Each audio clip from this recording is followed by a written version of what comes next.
আসসালামু আলাইকুম ওয়া রাহমাতুল্লাহি ওয়া বারাকাতুহু। আলহামদুলিল্লাহি আহলিহি ওয়া আহলিহা ওয়াসসালাতু আম্মা বা'দ। দূর কাছে দেশ এবং প্রবাস যে যেখান থেকে আজকে আমাদের এই ভিডিওটি দেখছেন সকলকে জানাই অনেক অনেক শুভেচ্ছা ও মোবারকবাদ। প্রিয় দিনী ভাই এবং বোনেরা, আপনাদের কাছে এই ভিডিওটি যাওয়া মাত্র শেয়ার করবেন। তাহলে ইনশাআল্লাহ আপনিও সওয়াবের ভাগীদার হবেন ইনশাআল্লাহ। আজকে আমরা গুরুত্বপূর্ণ একটি হাদিস নিয়ে কথা বলবো। সাথে একটা মাসালাও বলবো। কিন্তু বড় দুঃখ এবং আফসোসের বিষয় হচ্ছে যে আজকে বাংলাদেশে হচ্ছে ৮ই জিলহজ, সৌদিতে হচ্ছে ৯ই জিলহজ। এটাকে কেন্দ্র করে আমরা একটা পর্যালোচনা করবো ইনশাআল্লাহ। এটা নিয়ে তো ইখতিলাফের কিছু নাই। অনেকই মানুষ এইভাবে জিজ্ঞেস করতেছে যে আরাফার রোজা কবে রাখবো, কিভাবে রাখবো। ইতিমধ্যে অনেকজন আমাকে অনেকভাবে প্রশ্ন করেছেন। আমি আমার যতটুকু সাধ্য ছিল তাদেরকে ওইভাবেই বোঝানোর চেষ্টা করেছি। সম্মানিত দিনী ভাই এবং বোনেরা, আমরা মূলত রোজা রাখবো কবে, এটা হচ্ছে আমাদের মেইন কথা। আল্লাহ রসুল সাল্লাল্লাহু আলাইহি ওয়াসাল্লাম এই দিবসটিতে রোজা রাখতেন। শুধু তাই নয়, আল্লাহ রসুল সাল্লাল্লাহু আলাইহি ওয়াসাল্লাম পহেলা থেকে নিয়ে নবম পর্যন্ত মোট ৯টি রোজা রাখতেন। আমরাও ৯টা রোজা রাখতে পারি, ১ নম্বর কথা। ২ নম্বর কথা হচ্ছে আরাফার রোজা কোনটা। সৌদিতে আরাফা দিবসে যেদিন হাজিরা অবস্থান করে ওই দিন কি আরাফার রোজা, নাকি যার যার দেশে নবম তারিখে আরাফার রোজা। ফখরুল উলামা আব্দুল মালিক হাফিজাহুল্লাহ তাআলা ওয়া কিছুদিন আগে একটি সেমিনার করেছিলেন, যেটা আন্তর্জাতিকভাবে প্রচারিত হয়েছে, যে একই দিনে রোজা এবং একই দিনে ঈদ করা যাবে কিনা। সেখানে সমস্ত বড় বড় উলামায়ে কেরাম ছিলেন। সেখানে তিনি যুক্তি এবং হাদিসের আলোকে স্পষ্ট করেছেন বার্তাগুলো। এরপরেও কিছু এগুলো কিভাবে বললে শব্দ চয়নটা ভালো হবে জানি না। এরপরও কিছু লোক এইটাকে না বুঝার ভান করে। যাই হোক, আমরা কবে রোজা রাখবো এটা হচ্ছে বিষয়। আমরা এই কথা বলতে চাই, আল্লাহ রসুল সাল্লাল্লাহু আলাইহি সাল্লাম বলেছেন যে ইয়াউমে আরাফা এবং ইয়াউমে নাহর এই দুইটা একসাথে, অর্থাৎ যেদিন ইয়াউমে আরাফা তারপরে দিন ইয়াউমে নাহর। যেদিন ইয়াউমে নাহর, যেদিন জবাই করবে তার আগের দিন হচ্ছে ইয়াউমে আরাফা। তার মাঝখানে কোনো ফাঁকা নাই। এটা আল্লাহ রসুল সাল্লাল্লাহু আলাইহি সাল্লামের সুস্পষ্ট বক্তৃতা। তাহলে বোঝা গেল প্রত্যেকটা দেশের ৯ তারিখে হচ্ছে আরাফা। কারণ আমাদের বাংলাদেশে যেদিন ৯ তারিখে আরাফা হবে তারপরের দিন কোরবানি ঈদ। আর যেদিন আমরা কোরবানি ঈদ করবো তার আগের দিন আরাফা। স্পষ্ট এখানে তো কোনো গোঁজামিল থাকার কথা নয়, বক্রতা থাকার কথা নয়। সুতরাং যারা বক্রতামি করছেন, এটা না জানার কারণেই, না বুঝার কারণেই করতেছে। আপনাদের কাছে অনুরোধ থাকবে, বিষয়গুলো বেশি বেশি রিসার্চ করুন, বেশি বেশি ভাবুন এবং না পারলে বড় বড় ওলামা ইকরামদের সাথে আলোচনা করুন। তাহলে আল্লাহ রসুল সাল্লাল্লাহু আলাইহি সাল্লামের কথা মোতাবেক আমরা এই কথা বুঝলাম, যেদিন ইয়াউমে নাহার তার আগের দিন আরাফা। পৃথিবীতে এখন যেদিন ৯ তারিখ হোক এক। কিন্তু যে ভাইরা বলতেছেন যে আরাফা দিবসের যে সকল হাজিরা অবস্থান করে সেদিন সারা পৃথিবীতে অন্যান্য মুসলমান যারা আছেন তারা রোজা রাখবেন। আচ্ছা ভাই, এখন আপনার কাছে প্রশ্ন, যে লোকটা এই কথা বলতেছেন যে ৮ তারিখে বাংলাদেশ হোক বা ৭ তারিখ হোক, সৌদির সাথে মিল রেখে তারা আরাফা করতে চান, তাদের কাছে প্রশ্ন, যদি আমি সৌদির সাথে মিলে আমার দেশে ৮ তারিখে বা ৭ তারিখে আরাফার রোজা রাখি, যদি গত বছরের ন্যায় একদিন আগে সৌদি আগে অন্যান্য অঞ্চলে যেখানে চাঁদ দেখা গিয়েছে তারা কোন দিন রোজা রাখবে। আপনারা বিষয়টি খেয়াল করে দেখবেন যে গত রমজানে আফগানিস্তান সহ অন্যান্য অঞ্চলে সৌদির আগে চাঁদ উঠে গিয়েছে এবং তারা একদিন আগে ঈদ পালন করেছে। তাহলে অন্যান্য রাষ্ট্রে যেদিন আফগানিস্তান সহ ঈদ পালন করেছে তার পরের দিন হচ্ছে সৌদিতে চাঁদের দিন ছিল। এখন যদি এরকমই হয় যে আরাফা এই দিবসকে কোরবানি ঈদের সময় যদি সেম ঘটনা ঘটে যে আফগানিস্তান সহ অন্যান্য দেশে চাঁদ আগে উঠেছে, তাহলে সৌদিতে যেদিন আরাফা হবে তাহলে আফগানিস্তান সহ অন্যান্য সেদিন ঈদ। এখন বলতে হবে আফগানিস্তানে যেদিন ঈদ হচ্ছে 10ম তারিখ আর আরাফা হচ্ছে সৌদিতে 9ম তারিখ। এখন কথা হচ্ছে আফগানিস্তানে যেদিন ঈদুল আজহা উদযাপিত হচ্ছে ওই দিন কি তারা আরাফার রোজা রাখবে? অথচ আমরা জানি হাদিসের ভাষ্য অনুযায়ী যে কোরবানি ঈদের দিন সহ তারপরে 4 দিন রোজা রাখা হারাম। তাহলে অন্যান্য রাষ্ট্রে তো একদিন আগে চাঁদ উঠেছে এই জন্য তারা ঈদ পালন করতেছে। এখন যদি সৌদিতে অবস্থা থাকাকালীন হাজিদের সাথে মিলিয়ে আমরা আরাফা দিবস পালন করি তাহলে অন্যান্য রাষ্ট্রে ঈদের দিন, তাহলে ঈদের দিন রোজা রাখা হারাম। এটাও বাস্তবতা নাই।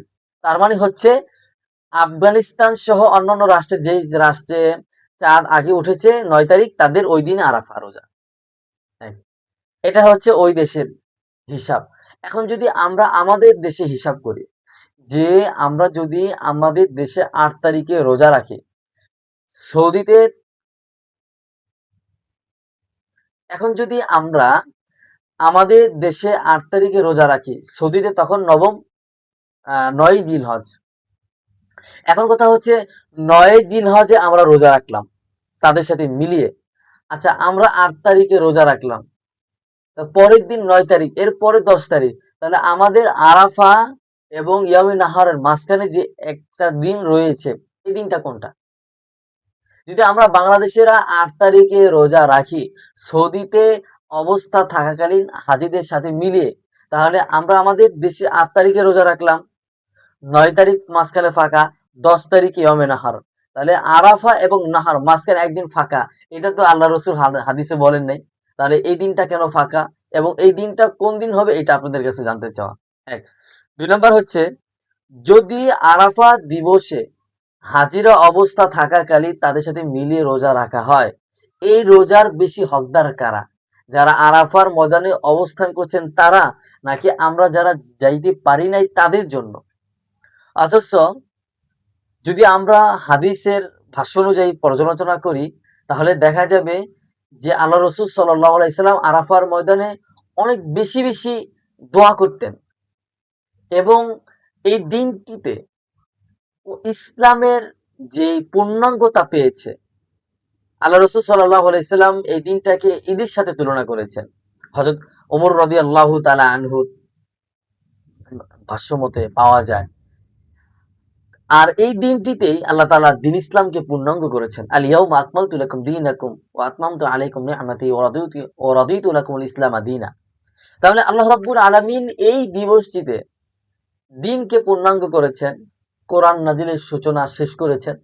তাহলে এই দিনটার মূল্য অনেক। তাহলে এই দিনে তো রোজা রাখবেন যেখানে হাজিরা অবস্থান করতেছেন তারা, সেখানকার অন্যান্য লোকে রাখবে কেন? তাহলে বোঝা গেল যে আরাফার ময়দানে অবস্থা থাকাকালীন তাদের জন্য রোজা রাখাটা সবচেয়ে বেশি হকদার ছিল। তো তারা না রেখে আমরা রাখতেছি কেন? অথচ রোজার হকদার তো বেশি হচ্ছেন আরাফায় যারা অবস্থান করতেছেন তারা, অথচ তাদের জন্য রোজা রাখাটা হচ্ছে মাকরুহ। আরাফার ময়দানে যে সকল হাজিরা অবস্থান করতেছেন তাদের জন্য রোজা রাখাটা ছিল অধিকতর হকদার, তারা না রেখে আমরা রাখতেছি, অথচ আমরা রাখতেছি আবার তাদের সাথে মিলিয়ে। এটা তো মিলল না এটা। তাহলে এইটাও আপনাদের কাছে প্রশ্ন যে আমরা রোজা রাখতেছি অথচ হকদার হচ্ছেন তারা, তারা রাখেন না আমরা রাখতেছি, এটাও একটা প্রশ্ন। তাহলে আমরা কেন রাখতেছি? আর আমরা যদি রাখি আমরা আমাদের দেশে কেন দিন তারিখ অনুযায়ী রাখবো না? 2 নম্বর হচ্ছে আল্লাহ রসুল সাল্লাল্লাহু আলাইহি ওয়াসাল্লাম 1 বছর পূর্বের এবং পরের গুনাহ মাফ করে দিবেন এই সংক্রান্ত 2টা হাদিস পাওয়া যায়।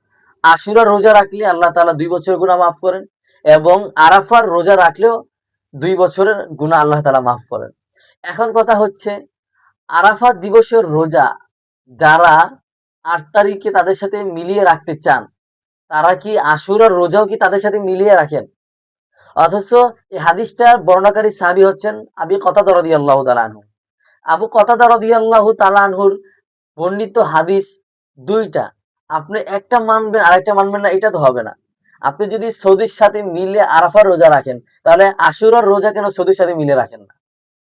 এই আপনাদের কাছে একটা প্রশ্ন রইল যে একজন বর্ণনাকারী ২ টা হাদিস, আপনি তার একটা মানতেছেন আরেকটা মানতেছেন না। এটাও আপনাদের কাছে প্রশ্ন রেখে গেলাম। এর উত্তর ইনশাআল্লাহ দিবেন।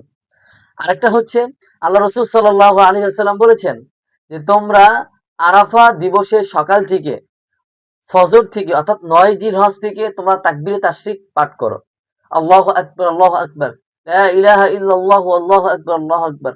ওয়ালিল্লাহিল হামদ। আরাফা দিবসের ২ টি আমল, গুরুত্বপূর্ণ আমল। ১ নম্বর আমল হচ্ছে যে এই দিনে তাকবীরে তাশরিক পাঠ করা এবং রোজা রাখা। ২ টা আমল। আরাফা দিবসকে কেন্দ্র করে ২ টা আমল। একটা হচ্ছে রোজা রাখা, ২ নাম্বারটা হচ্ছে আ তাকবীরে তাশরিক পাঠ করা। এখন আমরা যদি সৌদির সাথে মিলে রোজা রাখি, তাহলে তাকবীরে তাশরিক কবে পাঠ করব? যদি আপনারা ৮ তারিখ বাংলাদেশে থেকে ৯ তারিখ সৌদির সাথে মিলে আরাফার রোজা রাখেন, তাহলে তাকবীরে তাশরিক কবে পাঠ করবেন? আপনি যদি তাকবীরে তাশরিক বাংলাদেশের ৯ তারিখে পাঠ শুরু করেন এবং জিলহজ মাসের ৯ তারিখে আপনি আরাফার সাথে মিলিয়ে আ আরাফার রোজা রাখেন, তাহলে ২ টা ২ দিন হয়ে গেল। অথচ একই দিনে ২ টা আমল, আপনি ২ টা আমল ২ দিনে রাখতেছে। এটা হাদিসের খেলাফ আমল। তাহলে এইটাও আ আমাদের বোধগম্য নয়। আপনারা কেন এইগুলো করতেছেন? আপনারা আশুরা রোজা রাখতেছেন না, আপনারা একসাথে ২ টা আমল করতেছেন না, অথচ আপনারা ফিতনা করতেছে। এটা আপনাদের দুষ্টমি ছাড়া আর কিছুই না। আপনাদের প্রতি অনুরোধ থাকবে, আপনারা বেশি, বেশি এই ব্যাপারে গবেষণা করুন। তাহলে ইনশাআল্লাহ আপনাদের জেহেন খুলবে। সুতরাং যে সকল ভাইয়েরা এইটা নিয়ে ফিতনা করতে চান, করবেন না। এবং বাংলাদেশের এখন ৩ টা দল। ১ নাম্বার দল হচ্ছে আমরা ইনশাআল্লাহ যারা এক মানে আল্লাহ রাসূল সাল্লাল্লাহু আলাইহি সাল্লামের হাদিস যারা মানি, আমরা হচ্ছি মূল আহলে হাদিস। আমরা আল্লাহ রাসূল সাল্লাল্লাহু আলাইহি সাল্লামের হাদিসগুলো মানি এবং কোরআনের প্রত্যেকটা বিধান মানার চেষ্টা করি। আমরা হচ্ছি মূল আহলে হাদিস, আহলে কোরআন, আহলে বায়াত আমরা। সুতরাং আমরা যেভাবে কথা বলি আলহামদুলিল্লাহ এইটাই হক। তাহলে ১ নাম্বার কথা হচ্ছে বাংলাদেশে ৩ টা দল। একটা হচ্ছে যে বাংলাদেশে চাঁদ অনুযায়ী রোজা রাখবে, বাংলাদেশে চাঁদ অনুযায়ী ঈদ করবে। এটা একটা দল এই আরাফার ক্ষেত্রে। ২ নাম্বার দল হচ্ছে যে ৮ তারিখ দিবসে বাংলাদেশে সৌদির সাথে মিলিয়ে রোজা রাখবে। এটা ২ নাম্বার দল। ৩ নাম্বার দল হচ্ছে বেদাতি দল। তারা বলে যে আপনারা ২ টা রোজা রাখবেন। ৯ তারিখ এবং ৮ তারিখ, তাহলে ফিতনা হবে না। না, এটা বেদাত হবে। আপনি যদি আরাফাকে কেন্দ্র করে রোজা রাখেন, তাহলে আপনাকে একটাই রাখতে হবে। ইসলামী বিধিবিধান অনুযায়ী ২ দিন আরাফার রোজা নাই। মনে রাখবেন, যদি আপনি নিজের থেকে বানিয়ে কোনো আমল করেন সেটা বেদাত। সেটা বেদাত, বেদাত। আপনি যদি এই কথা মনে করেন যে ৮ তারিখে আমি রোজা রাখবো, ৯ তারিখেও রোজা রাখবো, যে কোনো একদিন তো আরাফা হবে। এই যে রোজা রাখবো ৮ তারিখ ৯ তারিখ, যে কোনো একদিন হইলে হইল। না, আপনি তো মুবহাম সৃষ্টি করলেন এবং আপনি আরাফাত দিবস ২ টা বানায় ফেললেন। এটা হবে বেদাত। এজন্য বেদাত করা যাবে না। সুপ্রিয় দর্শক শ্রোতা ভাই বোনেরা, আশা করি বিষয়গুলো স্পষ্ট। যার যার দেশের ৯ তারিখ তার ওই দিন হচ্ছে আরাফার রোজা। মনে রাখবেন একটি উসুল যে আরাফায় অবস্থায় থাকাকালীন এই রোজার সাথে সম্পৃক্ত নয়। এটা হচ্ছে আরাফা তারিখের সাথে অর্থাৎ ৯ জিলহজের সাথে এই রোজার ফজিলত। ওইখানে অবস্থায় হাজিরা থাকাকালীন এটার সাথে কোনো সম্পর্ক নাই। হ্যাঁ, ওই দিন আপনি দোয়া করেন হাজিদের সাথে যেন দোয়াটা মিলে যায়। কিন্তু রোজারও যদি রাখতে হয় আপনার দেশের ৯ তারিখে রাখতে হবে। আশা করি বুঝতে পেরেছেন। আল্লাহ তাআলা আমাদেরকে আজকে আজকে যেহেতু আমাদের বাংলাদেশে ৮ই জিলহজ চলছে আর সৌদিতে ৯ জিলহজ চলছে, আমরা আজকের এই দিনে সাহারি খেয়ে আগামীকাল আরাফার রোজা পালন করব ইনশাআল্লাহ এবং একটাই মনে করব, আরাফার রোজা একটাই। এইটাকে মনে করে আমরা রোজা রাখবো যে আল্লাহ রসুল সাল্লাল্লাহু আলাইহি সাল্লাম বলেছেন ইয়মে নাহারের আগের দিন হচ্ছে আরাফা। সুতরাং আমরা কালকে রোজা রাখবো ইনশাআল্লাহ এবং এটাই সহি হবে এবং যারা এর বিপরীত কথা বলবে সম্পূর্ণটা হচ্ছে গলত। প্রিয় দর্শক শ্রোতা, আজকে এই পর্যন্তই। আগামী কোনো বিষয় আবারও দেখা হবে, কথা হবে। সুস্থ থাকুন, ভালো থাকুন। আসসালামু আলাইকুম ওয়া রাহমাতুল্লাহি ওয়া বারাকাতুহু।